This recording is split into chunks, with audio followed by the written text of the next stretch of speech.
Hello everyone and welcome back. So last के video में हम कंप्लीट कर चुके हैं लिमिट्स एंड डेरिवेटिव्स और उनके एग्जांपल्स, एक्सरसाइजेस के क्वेश्चंस, फॉर्मूलाज एटसेट्रा एटसेट्रा।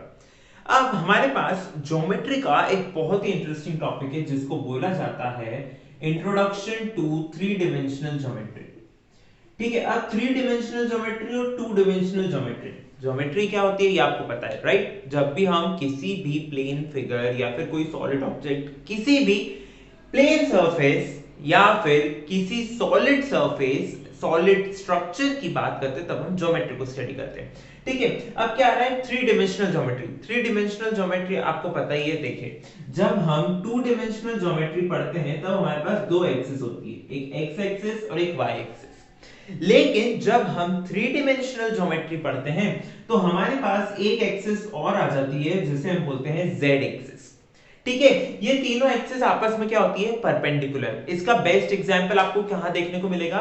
जो हमारा रूम का कॉर्नर होता है, जो हमारा रूम का कॉर्नर होता है उसमें अगर आप देखें तो आपको कुछ इस तरह से दिखता है ना, ये ऐसा और फिर ऐसा, राइट?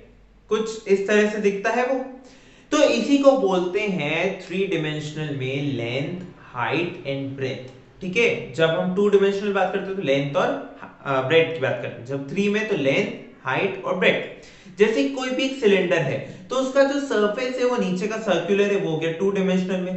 लेकिन जब उसमें हाइट जुड़ गई तो वो क्या बन गया? थ्री डिमेंशनल में। ठीक है, जैसे एक स्क्वायर है, स्क्वायर क्या होता है? Two dimensional. जैसे उसमें हाइट जुड़ जाती है वो क्या बन जाता है? क्यूब बन जाता है। क्यूब क्या हो गया? थ्री डिमेंशनल हो गया। ठीक है, तो जैसे कि टू डिमेंशनल में हमने क्या क्या पढ़ा था? हमने पढ़ा था distance formula, right? Distance formula पढ़ा था और हमने एक पढ़ा था सेक्शन फॉर्मूला। यहां पर भी हमें सबसे पहले इन्हें ही स्टडी करना है। किसे? डिस्टेंस फॉर्मूला और सेक्शन फॉर्मूला। तो जैसा कि वहां पर था, जैसा कि वहां पर था वैसा का वैसा, सेम टू सेम, बिल्कुल एग्जैक्ट कॉपी है यहाँ पे। ठीक है, कैसे डिफाइन करेंगे? देखिए, सपोज आपके पास कोई दो पॉइंट है। ये पॉइंट ए है जिसके कोऑर्डिनेट्स हैं x1 y1 z1। ये पॉइंट 2 है जिस P है जिसके कोऑर्डिनेट्स है x2 y2 z2। ठीक है, ये सब स्मॉल में लिखा हुआ है। ठीक है, अब इन कोऑर्डिनेट्स में a और b के बीच में मुझे क्या निकालना है? डिस्टेंस। तो उसे मैं डिनोट ऐसे करता था, ए बी के ऊपर ऐसे बार लगा के, राइट? ऐसे मॉड्यूलस में एनक्लोज करते थे तो वो डिस्टेंस बन जाता था। इस डिस्टेंस का फॉर्मूला अगर आपको याद हो, बहुत सिंपल फॉर्मूला था, कुछ भी नहीं करना था। Under root x2 minus x1 square plus y2 minus y1 square plus z2 minus z1 square. ये हो गया खत्म, डिस्टेंस फॉर्मूला खत्म।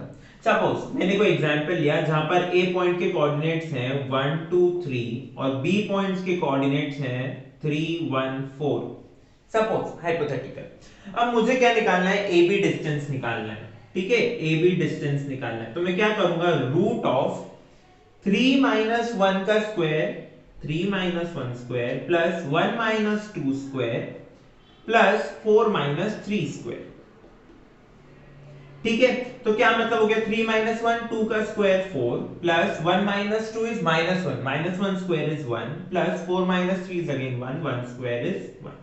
सो दिस इज रूट 6 यूनिट्स। जो भी डिस्टेंस आया, ठीक है, जो भी उसकी यूनिट गिवन हो, तो रूट 6 इनके बीच का क्या हो गया? डिस्टेंस हो गया। ठीक है, अब पॉइंट्स को लिखना आपको आता ही है, राइट? टू डिमेंशनल में तो आपको आता है लिखना। जब भी पॉइंट एक्स एक्सिस पे होता है, एक्स एक्सिस पे होता है तो उसे हम लिखते हैं x, 0 के फॉर्म में। जब पॉइंट y एक्सिस पे होता है तब हम उसको लिखते हैं 0, y के फॉर्म में। लेकिन ये तो था टू डायमेंशनल में, अब क्या आ गया? थ्री डायमेंशनल, यानी कि एक z और जुड़ गया, राइट? तो जब पॉइंट x एक्सिस पे होगा, जब थ्री डायमेंशनल में बात करें, जब पॉइंट x एक्सिस पे होगा तो उसकी कोऑर्डिनेट्स होंगे x 0 0। जब y एक्सिस पे होगा तब उसके कोऑर्डिनेट्स होंगे 0 y 0। और जब वो z एक्सिस पे होगा तो उसके कोऑर्डिनेट्स होंगे 0 0 z। ठीक है, बहुत सिंपल है। 3 एक्सिस है, ये हमारा ओरिजिन जैसा कि हमेशा से रहा है वो का वही है, और बस हमारे पास क्या है, पॉइंट का नोटेशन बदल गया है। नोटेशन तो क्या है, एक पॉइंट और एक्स्ट्रा जुड़ गया है। क्यों? क्योंकि हम अब 3 डायमेंशनल बात करें तो हमारे पास क्या आ गया है, z एक्सिस आ गया है। ठीक है, z एक्सिस में सॉरी 3 डायमेंशनल में अब हमने क्या देखा, डिस्टेंस फार्मूला देखा। ठीक है, एग्जांपल नोट्स में आपको और मिलेंगे ही सही।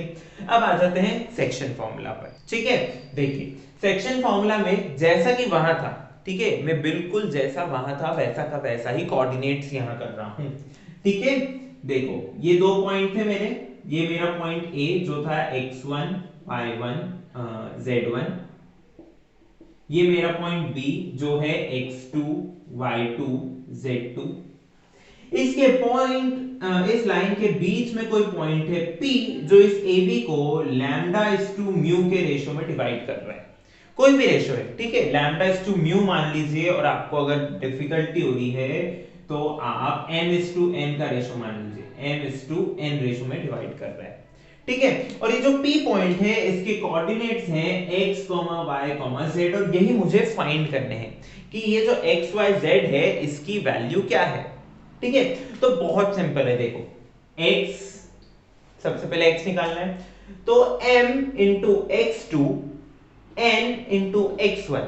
ठीक है, जो जिधर का रेशियो है उसके दूसरे डायरेक्शन वाला कोऑर्डिनेट मल्टीप्लाई कर दो, तो m into x2 plus n into x1 upon m plus n, जो हमारा रेशियो जिसमें डिवाइड हो रहा है उसका एडिशन।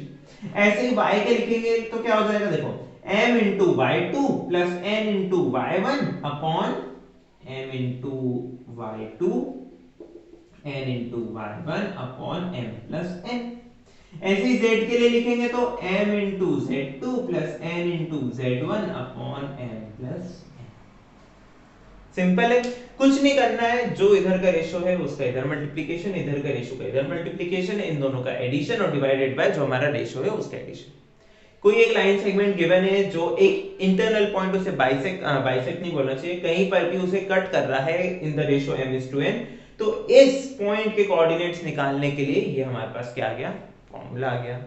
सिंपल। ठीक है, अब इसका एग्जांपल भी देख लेते हैं। सपोज कोऑर्डिनेट्स वापस मैंने यही दिए 1 2 3 3 4 1। ठीक है, सब हाइपोथेटिकल चल रहा है, मैं सिर्फ एक एग्जांपल पे आपको सब कुछ समझाने की कोशिश कर रहा हूं।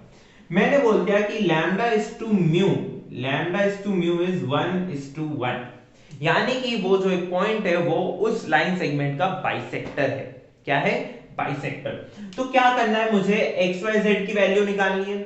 xyz की वैल्यू मैं यहां निकाल रहा हूं, देखो x की वैल्यू निकाली सबसे पहले मैंने, m की value sorry lambda is to mu लिखते हैं, यहां पे m इज टू n से चल रहे हैं ना हम लोग, तो m इज टू n क्या है, 1:1। 1 into x2, 1 into x2 is 3, that is 1, plus n into x1, 1 into 1 is 1 upon 1 plus 1, that is 4/2, which is equal to 2। ऐसे ही y निकालो, m into y2 कौन है, 1, तो 1 into 1 is 1 plus n into y1, 1 into 3 is 1 into 2 is 2 upon 1 plus 1, which is 3/2। z की value 1 into z2, 1 into 4 is 4 plus 1 into 3 is 3 upon 1 plus 1, that is 7/2। तो जो इन दोनों का bisector point है, जिसको कि हम क्या बोल रहे हैं, P बोल रहे हैं, तो P के कोऑर्डिनेट्स क्या आए हैं हमारे पास, 2, 3/2, 7/2। ओके, तो देख हमारे कोऑर्डिनेट्स क्या है, 2, 3/2, 7/2, यानी कि ये वो पॉइंट है जो लाइन सेगमेंट AB पे लाया करता है, A और B पॉइंट को जोड़ने वाली जो लाइन सेगमेंट है उस पे लाया करता है। और कैसे लाया करता है कि इस AB को ये पॉइंट 1:1 के रेशियो में डिवाइड कर देता है, 1:1 के रेशियो में बाइसेक्ट कर देता है। ओके, अब देखो सेक्शन फार्मूला देख लिया, डिस्टेंस फार्मूला देख लिया। अब क्योंकि हम 3 डायमेंशनल ज्योमेट्री पढ़ रहे हैं तो कुछ तो नया होना चाहिए ना, बिल्कुल ही 2 डायमेंशनल से थोड़ा तो कुछ नया होना चाहिए। तो यहां पर हमारे पास एक और पॉइंट आता है जो कि ट्रायंगल पे आता है, राइट। जब भी हम कोई भी फिगर की स्टडी करने जाते हैं तो सबसे बेसिक क्या आता है, जो 3 साइड्स का सबसे बेसिक होता है ट्रायंगल, राइट। तो यहां पर हमारे पास ट्रायंगल से इंस्पायर होके एक 3 डायमेंशनल में एक को फॉर्मूला आता है। देखो हमारे पास जो थर्ड फॉर्मूला है उसका नाम है सेंट्रोइड ऑफ ए ट्रायंगल। ठीक है, किसी ट्राइंगल का सेंट्रोइड कैसे निकाला जाता है? सेंट्रोइड को डिनोट किया जाता है G से।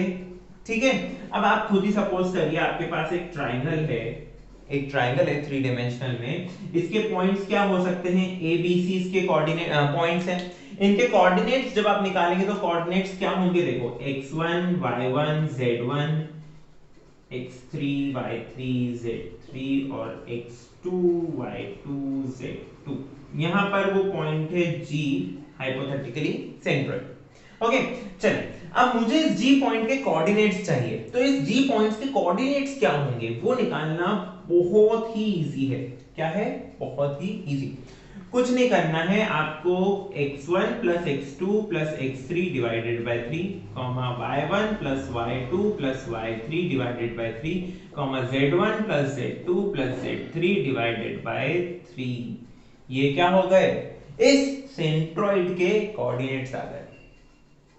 सिंपल था, कुछ नहीं करना है, तीनों के x कोऑर्डिनेट को ऐड किया, डिवाइड किया 3 से, y को ऐड किया, डिवाइड किया 3 से, z को ऐड किया, डिवाइड किया 3 से, और ये क्या आ गए हमारे सेंट्रोइड के कोऑर्डिनेट्स। ठीक है, अब क्या करते हैं, सेंट्रोइड का एक एग्जांपल देखते हैं। ठीक है, सेंट्रोइड का एक एग्जांपल है मेरे पास, जो क्या बोलता है, देखो कि find the third vertex of a triangle whose centroid is origin. Centroid के कोऑर्डिनेट्स उन्होंने ऑलरेडी दे दिए हैं कि सेंट्रोइड कौन है? ओरिजिन है। ओरिजिन के कोऑर्डिनेट्स क्या होते हैं? 0 0 0। मुझे इसे इक्वेट करना है। किसके इक्वेट करना है? देखो, the other two vertices are 3 minus 5 and 7. Suppose A के coordinates है 3 minus 5 and 7 and second coordinate is -1 7 minus 6. Suppose B के हैं -1 7 minus 6. मुझे C के कोऑर्डिनेट्स निकालने हैं, यानी कि मुझे x3 y3 और z3 की वैल्यू निकालनी है। तो मैं क्या करूंगा, देखो 0 0 0 मुझे ऑलरेडी गिवन है कि ये एक सेंट्रोइड है। मुझे क्या करना है, इनको ऐड करना है, x1 plus x2 plus x3, 3 plus minus 1 is -1 plus x3 upon 3, comma y1 plus y2 plus y3, -5 plus 7 plus y3 upon 3, comma z1 plus z2 plus z3, 7 plus minus is minus, so 7 minus 6 plus z3 upon 3। Simple, कुछ नहीं करना आपको ये bracket लगाने का ध्यान रखना, क्योंकि ये कोऑर्डिनेट्स चल रहे हैं, राइट? तो ये ब्रैकेट लगाना इंपॉर्टेंट है, क्योंकि जब आप इसको इससे इक्वेट करोगे, जब आप इस कोऑर्डिनेट, ये जो हमारा 0 है ओरिजिन का x कोऑर्डिनेट है, इसको आप क्या करोगे, इस सेंट्रोइड के x कोऑर्डिनेट से क्या करोगे, इक्वेट करोगे। कैसे? 0 is equal to 3 minus 1 plus x3 upon 3। अब आप क्या करोगे, इसे सॉल्व करोगे, तो 3 इधर गया मल्टीप्लिकेशन में, वो हो गया 0। ये क्या हुआ, 3 minus 1, this implies 0 is equal to 3 minus 1 is 2 plus x3, which implies x3 is equal to -2। x3 तो आ गया मेरा -2। ठीक है, नेक्स्ट अब मुझे क्या चाहिए, इस 0 को मैं इक्वेट करूंगा y कोऑर्डिनेट। इधर का y कोऑर्डिनेट इस किससे इक्वेट होगा, इधर के y कोऑर्डिनेट से, यानी कि -5 plus 7 plus y3 upon 3। तो क्या है मेरे पास, 0 is equal to -5 plus 7 is 2 plus y3, और ये 3 अपॉन में था, इधर जाएगा मल्टीप्लिकेशन में 0, y3 से +2 का क्या हो जाएगा, y3 is also -2, ये हो गया -2। चलो नेक्स्ट क्या चाहिए मुझे, अब z3 की वैल्यू। z कोऑर्डिनेट को मैं किससे इक्वेट करूंगा, z कोऑर्डिनेट से। This is equal to 7 - 6 is 1 plus z3 upon 3। This implies z3 अगर मैं निकालूं, 3 इधर गया तो 0, 1 उधर गया तो -1, -2 -2 -1। तो ये क्या आ गया, ये आ गया मेरे पास थर्ड पॉइंट जो उसके क्या आ गए, कोऑर्डिनेट्स, जब मेरे पास सेंट्रोइड गिवन था। ओके, सो बेसिकली जो हमने अभी 3 डायमेंशनल ज्योमेट्री पढ़ा और जिसे हमने खत्म कर दिया, या यू हर्ड इट राइट, जो आपका 3 डायमेंशनल ज्योमेट्री है, इंट्रोडक्शन टू 3 डायमेंशनल ज्योमेट्री, जो क्लास 11th में सीबीएसई में स्टार्ट होता है, वो सिर्फ इतना ही है, डिस्टेंस फार्मूला, सेक्शन फार्मूला और centroid of A triangle, just 3 points. ठीक है, तो हमने ये तीनों खत्म कर दिए हैं, तीनों के फॉर्मूलेज हमने देख लिए हैं और हमने इनके एग्जांपल्स भी देख लिए हैं। नोट्स आपको मिलेंगे ही डिस्क्रिप्शन में। तब तक के लिए thank you for watching and keep supporting and keep solving the questions.